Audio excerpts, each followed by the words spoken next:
كيليان مبابي، يا أخي عذبتنا وعذبت العالم قبل أن نسمع الخبر. في كل سنة من الميركاتو الشتوي أو الصيفي يتردد على مسمعنا أنك قادم. لماذا تلعب مشاعرنا ونحن نحب المستديرة ونحب الريال ونعشق كرة القدم؟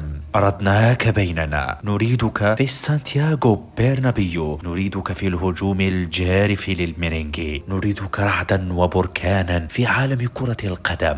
منك أيها الأسمر، ها قد فعلتها وجيت عدنا برجليك. اليوم يقول لنا الخليفي الذي سيطر عليك لسنوات في حديقة الأمراء إنه ذاهب لبلاد الإيبير. كم هي مشوقة قصتك مع الملكي أيها الأسمر. بربك ماذا فعلت بعشاق كرة القدم في العالم؟ بربك من أين أتيت بهذا الصبر والجلد أمام كل هذه المطالب؟ بالله عليك كيف استطعت الصمود أمام جبروت وقوة وسطوة الميرينغي؟ ألا تعلم أنك ستلعب في ناد وحيد زمانه ووحيد الدنيا؟ وبعد سنوات من الأخبار والشائعات لرابطة الفرنسي الدولي كيليان مبابي لاعب الفريق الأول لكرة القدم بنادي باريس سان جيرمان بالانتقال إلى ريال مدريد، وصلت القصة إلى الفصل الأخير حيث وقع مهاجم والديوك على عقود انتقاله إلى صفوف الميرينغي حتى سنة 2029. قالت صحيفة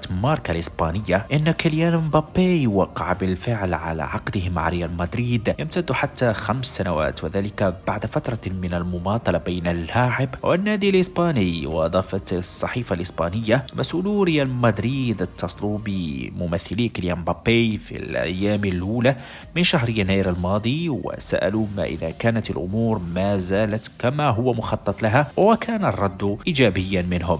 وأكدت أن المفاوضات بين ريال مدريد وكيليان مبابي هذه المرة كانت بسيطة، مشيرة إلى أن كان هناك خلاف بين ريال مدريد وممثلي كيليان مبابي حول موضوع حقوق الصور، لكن تدخل بيريز رئيس النادي الإسباني فورا في المفاوضات وحل الأزمة. النجم الفرنسي أصبح أقرب من أي وقت مضى من حلم الانتقال إلى النادي الملكي في الميركاتو الصيفي، والذي تأجل 3 مرات في مشهد لم يخلو من الجدل.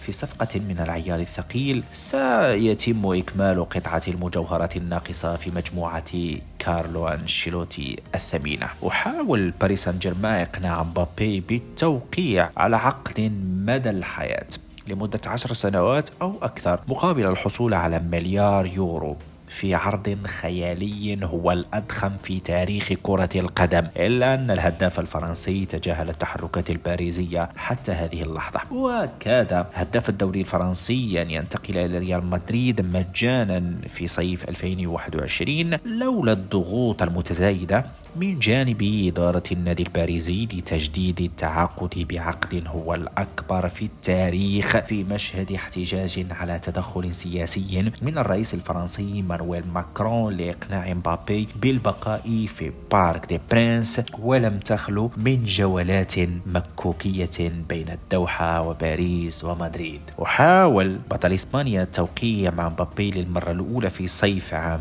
2017. وقتها أثار اللاعب إعجاب عالم كرة القدم بالأداء المميز اللي قدمه رفقة فريق موناكو، وبغى ريال مدريد ضمه آنذاك، لكنه لم يكن يضمن له المشاركة في التشكيلة الأساسية بمشروع توج وقتها بدوري أبطال أوروبا للمرة الثانية على التوالي. وانتهى الأمر بحصول باريس سان جيرمان على خدمات مبابي. وفي صيف العام الماضي كان ريال مدريد قريبا من أي وقت مضى من التعاقد مع الفرنسي. وعرض بيريز رئيس ريال مدريد وقتها 180 مليون يورو على الإدارة الباريزية للتعاقد مع لاعب سينتهي عقده بعد موسم واحد، في بادرة تشير إلى مدى حب ورغبة ريال مدريد في الحصول على كيليان مبابي. لكن إخراجه من باريس سان جيرمان لم يكن بالأمر السهل والهين، وتمسكت الإدارة الباريزية بمبابي ورفضت بشكل قاطع السماح له بالرحيل رغم المخاطرة بإمكانية رحيله مجانا